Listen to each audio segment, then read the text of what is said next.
Welcome to the Marvin Pierce Dog Teacher Podcast, where we discuss various dog training topics to help you become the best leader for your dog. Marvin Pierce has over 20 years of experience with obedience training for dogs located in the Sherwood, Oregon area.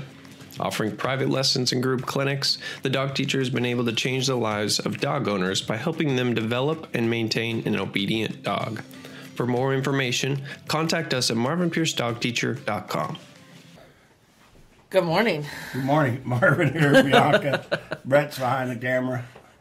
Should I show them what I write while we're... I don't know. Everybody sees me making notes and shit all the time. That you're like that kid that scribbles in the back of the class, and then all of a sudden you go by and they're like scribbling. Beautiful picture. No. Oh. Scary stuff. That's exactly what I have with beautiful artwork. So, what's our subject today? Resource guarding. With dogs.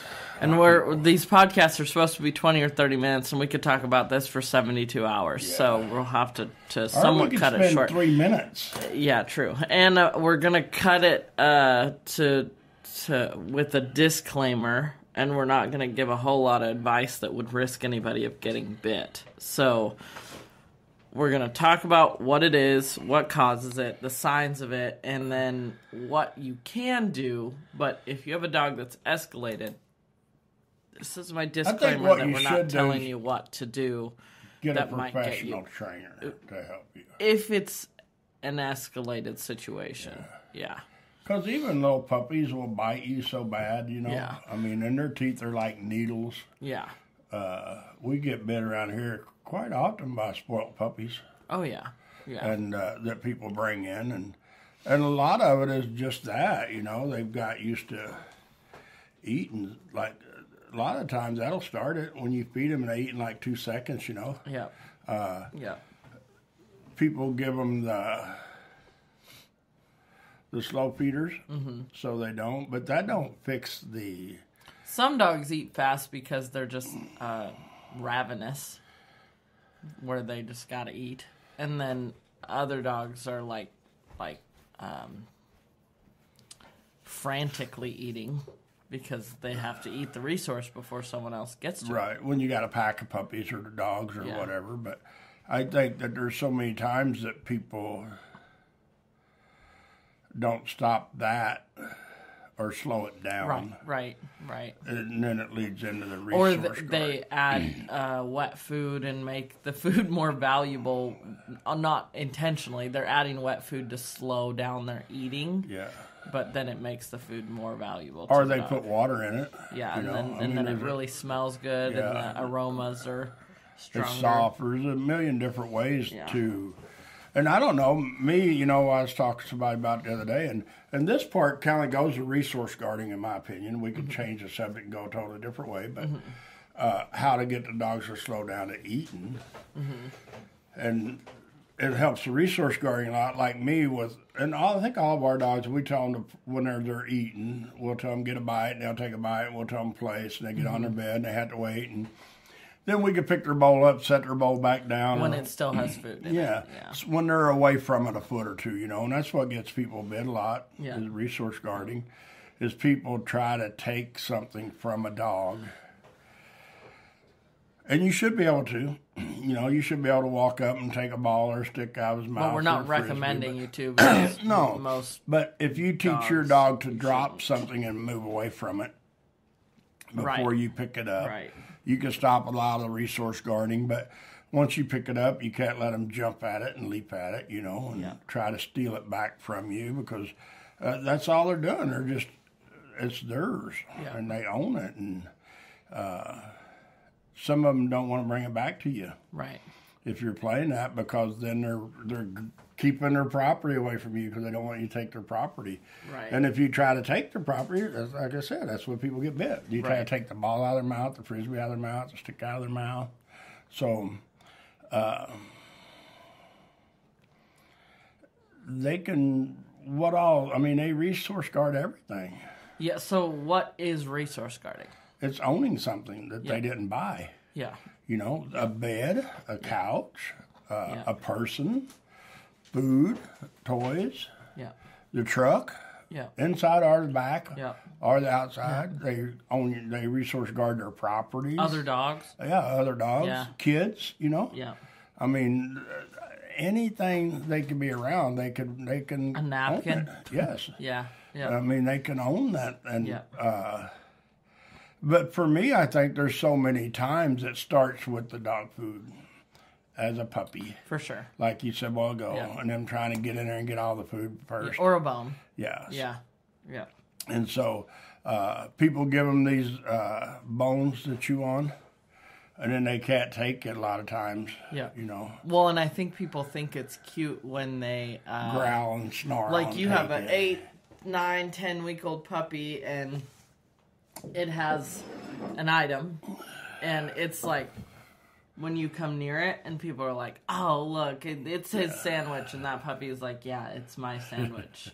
And then they take the sandwich and they'll like run away. Yes. And then, When you look, chase he's it running back. away with it. I was proud of That you dog's put like, Brett's sandwich back. I thought you might just Dog's eat it like, since you had it there. You're getting near my item, Yes. and now I'm going to take my item. And And sometimes they'll go hide it. Yes. Yeah. And so, and that's the thing that, like I said, I think a lot of times people think it's fun. When it's a young puppy, Yes. I think It starts they out think as a it's game. harmless. Yeah, it starts out as a game. Yeah. Like I said a while ago, you're wanting to play fetch, and the dog takes, when you throw the ball or the frisbee or the sock or whatever you throw, a toy, Yeah. they get it and they're like playing keep away. Yeah. And even with the puppy, then it's fun. You know, normally they're not just going to bite you. But then once you grab it and the tug starts, then they start re-grabbing. And if you ain't careful, then it just escalates from there rather than them dropping it. Yeah. And I think that the resource guarding it goes back to the subject that we were on yesterday, separation anxiety. Mm-hmm. Because they will own you, you know? Right. And then- all of these different topics. Yes. Usually you have some major behavioral problems Yes. with the dog that you can prevent in puppyhood. Yes. You can prevent so many problems. You can shape them to not have these behaviors early. You can. And it just takes a lot of work. And a lot of times people don't do the work because they don't want the dog not to love them.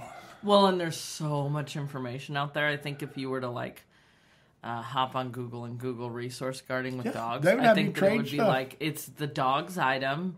Don't take it away. The dog is telling you not to take it away. Brett and I were watching something last night that was saying that you have to ask a dog's consent. So if a dog steals my sandwich, I have to ask my consent to get it back.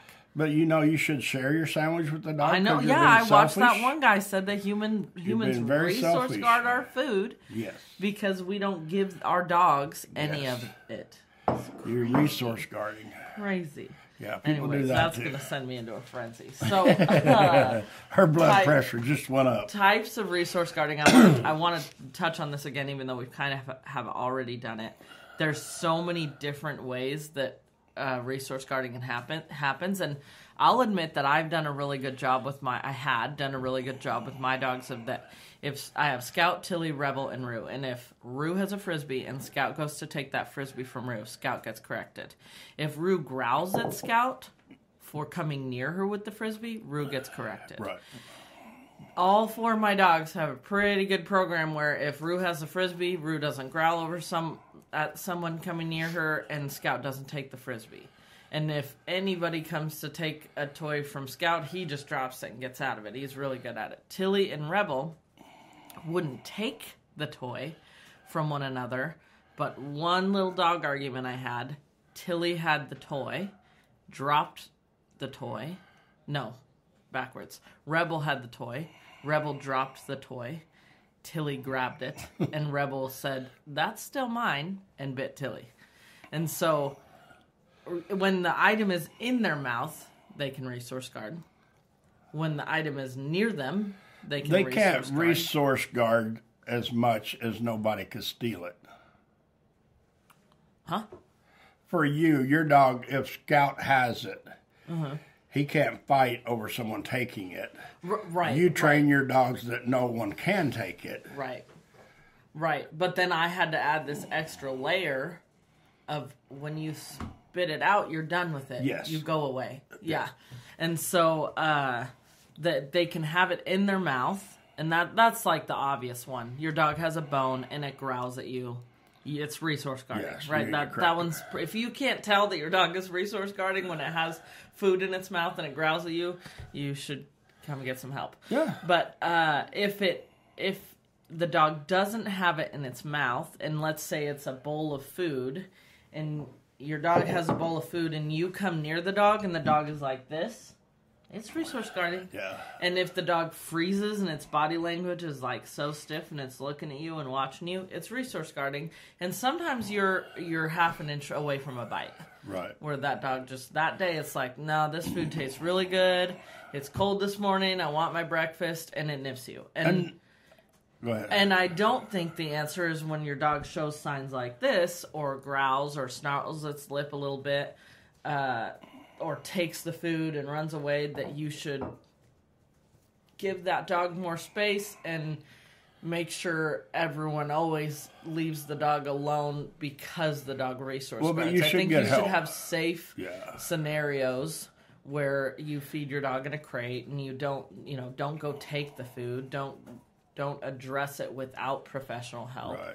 But you shouldn't isolate that dog and say, this dog resource guards, so everybody leave him alone when he eats. Right. That's not the sole answer. It's just but avoiding that situation. For the people who stuck on the scenario, oh, they're playing. That's okay if that's what you want to, But for us, it's something that should be addressed. Yeah. And if it's a game you play with your dog and you've done it for 20 years, we're not talking to you. Yeah, true. We're talking to the other people. So. And then it goes beyond. There's food and the dog is standing near the food and doesn't want other dogs. Sometimes dogs will only resource guard against another dog, but they'll let humans take it. Sometimes vice versa. The dog can eat my food, but the human can't touch it. But then it goes beyond that. You could have a drumstick in your hand, and the dog. Let's say you have two dogs and you're holding a drumstick, and the resource guarding dog really wants that drumstick. It might attack another dog. Yes. Because the food is present. Yes. Yeah. And then they might resource guard kids when you have people come over. Yes. They might not want other little kids running around with their little kids. They like your kids, but they don't want other little kids around. And that all of that goes back to resource guarding. And sometimes we've had a dog that when you're carrying the trash bag out, they bite you. Yeah. They bite you for having something they want Yes. in your hand. So there's so many different ways. It's not just if your dog doesn't growl at you when you take its food, it doesn't necessarily mean your dog never resource guards, Right. because sometimes they'll resource guard a stick in the woods or a ball at the dog park. And we see that a but lot. you can take their food away. We see that a lot with our Set Dogs Free, because we'll have 10 or 20 dogs there, and they're always grabbing a horse turd or a stick or, whatever they can find. But I think, knock on wood, I don't think we've ever had a fight over it. No, but every once in a while when someone new joins our pack for Set Your Dog Free, We have to be really careful and make sure they understand the rules. Even Gabe the other day was like, our stick's a no-go, and why would they be, right? You have a bunch of dogs. Why not play sticks with them? If I go out to play fetch or throw a toy or a stick, I'm in training mode because we have a few very high-powered dogs that would get in a lot of trouble. And so we set them up to train on them, not just willy-nilly throwing toys and sticks and balls without making sure that the board and trained dogs that are new don't know the program. Right. Because if they get it in their mouth and then you don't have a good drop it on them, you could have problems. Yeah. And then even if they drop it, they might hang out right by that stick and become obsessed with that stick and not want anybody in that area. I got somewhere we have a video, I think maybe pictures from years back. I had I think a Rottweiler and a Pit Bull and a Lab and a Border. I don't know. There's 5 dogs had this one tree limb, and they were all pulling in different ways playing. Oh yeah. And I let them do it just because a group of people there. I wanted to show them that whenever I said we were done, we were done. Yeah. And they was all pulling and playing. And you can do this. We did and let people them. want to do it, Yeah. you know. Yep. But whenever I say drop it, they all spit it out and they leave. Yep. They go on their merry way and leave. And if alone. anybody got grumpy, we would have addressed that. Yes, behavior. they would have just got in trouble over it, ever how. I mean, but so don't think that we're saying your dogs can't do a lot of fun stuff, because they can. They just can't be a turd about it. Right. Yeah. They got to be respectful of all people and dogs. And with the resource guarding stuff, for me, trucks is huge. Cars, you know, you have dogs in the cars. And they don't want the gas guy pumping your gas. Yeah, or they don't want nobody looking in their car or walking by their car. And for me, it's just not a good thing, you know. We had a dog growl the other day at the coffee shop or something. And he was in a crate, a Rottweiler in the back of the car. And growling in the car for no reason. At the gas pump, sorry, you go on and then I'll add my 2 cents. I don't want my dog growling at the guy pumping the gas. I don't want my dog growling at the lady who's handing you coffee at the window. I don't want my dog growling at dogs that walk by your car. If they touch your car and start bothering your car, it's kind of a different thing. And even pumping gas, you know, you can be... For me, once your dog has been in your car a couple times, when somebody walks up and pumps gas, they should quit growling at them. Right, you know? right. We're not expecting them to never make a mistake. It's just you have to address the mistake. Yeah, they got to learn, and I'm not going to be getting on them and screaming at them and stuff for it. I'm just going to be like, no, and let them know that they can't growl at that guy pumping gas. And the people's the one who sometimes has trouble with it. They're like, well, they're touching my car. They are. But in Oregon, well, they did pump your gas. Now sometimes it's like getting a lottery ticket to get pumped gas, I think. But I feel that your dog, and I know your dog will know the difference between the guy who's trying to pump the gas and the guy who's trying to break in the back of your car. Can I ask you a question about that? Yeah. This is like deep subject and we won't spend too much time on it, but don't you think that if you are a really good leader for your dog and you've spent enough time training on it and you have like quality relationship with the dog, that if someone approaches your car and you're comfortable, your dog can sense that, but if someone approaches your dog and you're uncomfortable, that your dog will pick up on some of your cues? Well, yes. Like if I pull up to 100%. the gas station and the guy's like, hey, good morning, and I'm like, good morning, and I hand him my credit card, I hand it out the window. My dog should leave that alone. Yes. But if someone If is he's approaching reaching my in car, your car, right? take Or stuff. if I don't remember what happened, but there was one time when I had some sketchy stuff at a sketchy gas station, and Scout was in the car, and I was very uncomfortable myself. I think you're and leaving I didn't the know gym. what to do because it was like really. No, that was another time. Oh. But I didn't know what to do because it's like I really don't want my dog growling at people. But in this case, I'm not uncomfortable with them knowing I have a growling dog sure. in the car. But I feel like he could read the difference of those people for They sure. But do. also Yeah. me, because if they were people that made him uncomfortable, but I was comfortable, I could be like quit, and he Yes. would man down. You know. But you know, this same thing is, and now I've got to talk to Heather more in depth about it. But Right. yesterday, Heather came in, and she comes to work right before daylight now, another week or two it's of dark. daylight. Yeah. And she started to pull in, but there was a septic truck out here to Yeah, clean the and porta there's potty. never anybody No, here. and he in was the parked morning. at the gate, and the guy walked to her car, and he was probably kind of hurried because he wanted to get his job done in Big, the one. tall guy with big gear on. Coda lost a little bit. Yeah, he did. In that situation, that's fine. Yeah. I don't mind. Yeah. But As you long know, as she can control him Yes. from reaching out the window and biting him. Yes. Yeah. And so for me, situations like that, you know, he wasn't resource guarding her car. He was protecting her. Correct, And yeah. like you said, as long as he's, Anybody else can approach the car. yeah, No as long as problem. he stays in his car and behaves himself, that's fine. Yeah. And you want dogs like that, especially nowadays, you know.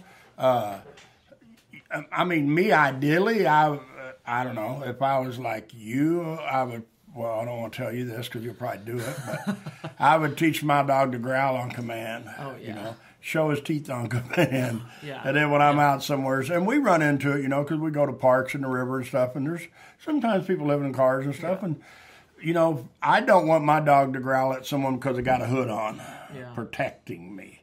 Yeah. You know what I mean? But like you said, a lot of these dogs, once they're trained pretty well, they read these people different. And it's not resource guarding me. Right. It's actually protecting me, and I didn't spend $40,000. Yeah. It's a reason I've always appreciated. It's not the only reason I want a dog. I have a lot of reasons to want a dog, but I've always appreciated having a dog when I'm driving somewhere I don't want to be driving or walking somewhere I don't want to be walking. For sure. Usually if I have a dog, I get left alone. But see, my dogs would lick somebody to death. Right. Except Bear, he bites on command. If you told him to bite somebody, he would probably bite someone. He would lick them when he got done. So the only thing I want to add to that, and then we'll go back to the resource guarding thing, is we're talking about when dogs might be growling when someone's in the car or growling when someone's coming near you, but it's not resource guarding. If I was going to teach a dog to growl, I would not want to teach a dog like Scout to do that. Would I? I don't know. The thing is, now I talk to you, I'm not talking to the same person I was a year ago in dog training. Yeah, even a year ago. I mean, you've advanced so far, Yeah. But I think that if you do it, you got to make it fun for you. Okay. You can't make it like you're going to eat somebody. Don't you forget it, Yeah. It's just like that makes sense. Gabe does with his dog. Right.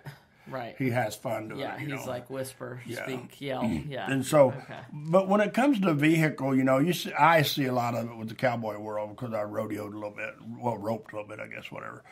But a lot of those people, they have their dogs and they're on the road, and their dogs hang out with them at rodeos around their rigs. And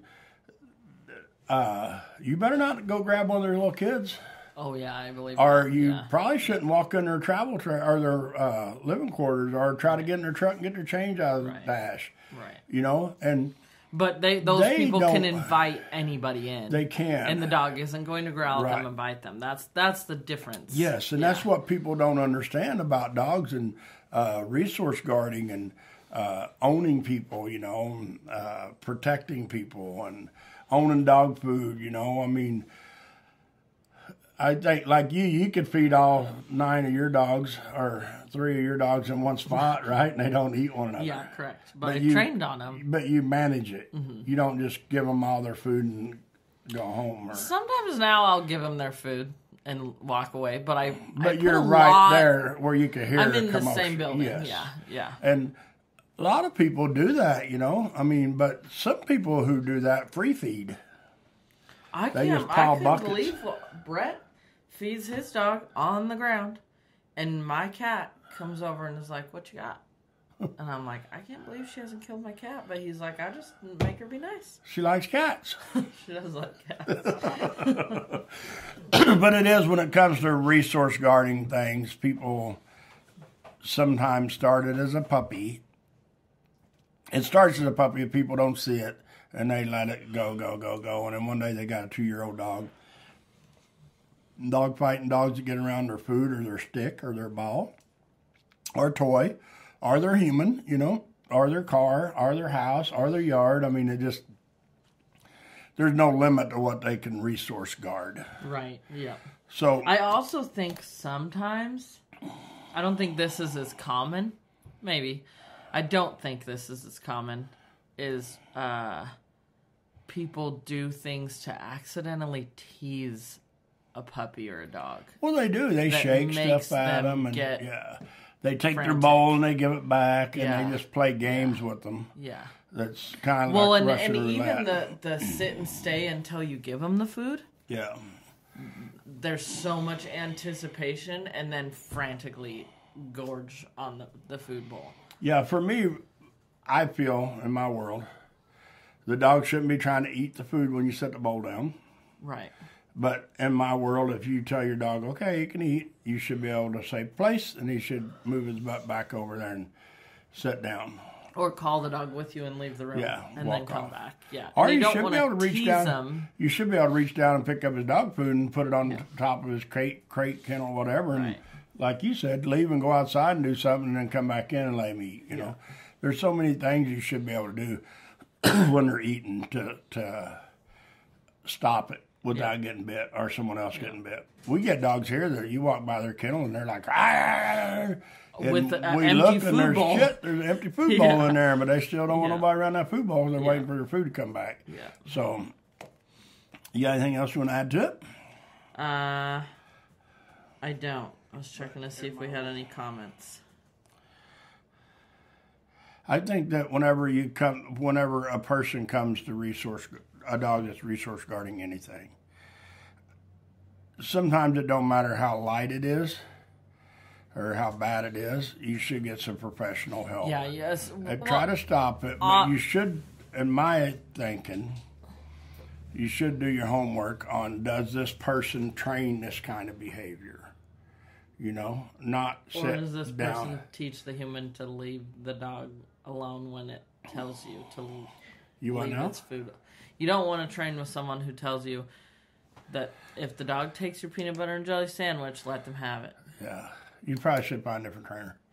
And for me, whenever I go to that, you know, and it could be any age. I mean, you could get a puppy that's had to fight for his food, you know, for the first 2-3 weeks of his life when he's ate hard food, you know, or when he's on his mommy that had to fight for his food. And one day, whenever he goes to your house, he's like, "There ain't no more of this shit. I'm going to take everything over," Right. you know, and they're going to be the boss and they're going to resource guard everything. But for me, you know, if you do that, you should get help from somebody who trains with that kind of behavior. And it's the same thing with. There's hope for you if it's an older dog, and you should really get help if it's a puppy because you can prevent it. And any of the things can be trained as long as a person can be willing to change a little bit. Yeah. If you have a dog that's really resource guarding bad, and you've had it for 2 weeks or 5 years, you know, you have to change a little bit of yourself to be able to fix that. You can't just go, I don't think, you can just go hire a trainer to fix it. Right. And then send your dog back home, and then this life is great again. You need to learn a little bit about correcting your dog in those situations so it doesn't keep escalating. Anything else? Nope. Tuck, you need a nap? I do. Hey, Bianca just got up. Start resource guarding the bed. Brett, look out. So I think that's the thing is dogs can resource guard anything or anyone. Your kids or the adults, you know, the couch or the bed, whatever it is, they just try to own stuff. And so if you get in those situations, remember, try to get some professional help from someone who trains with that kind of dog. It's like me, you know, I had somebody a while back wanted me to help them with a show dog. And I'm like, I'm really not into show dog training. I can give you all the training that will help you in show dog world, but I don't know how to make them walk perfect with their little chains on their head and their head sticking up in the air, you know. I could do it if I wanted to learn how, but it's not my expertise and it's not my passion. So there's a lot of people out there that do that. So, but when you come back to resource garden, always remember, don't just go in there and try to take a bone or a stick or a ball from a dog who doesn't want to share it with you. Right, don't get hurt. Yeah, because you can. So, all right, Brett, we're going to wrap it up, man. Thanks for listening to the Marvin Pierce Dog Teacher Podcast. If you found this information helpful, we suggest following even more of our dog training tips and resources on YouTube, TikTok, Instagram, and Facebook. Just search Marvin Pierce Dog Teacher.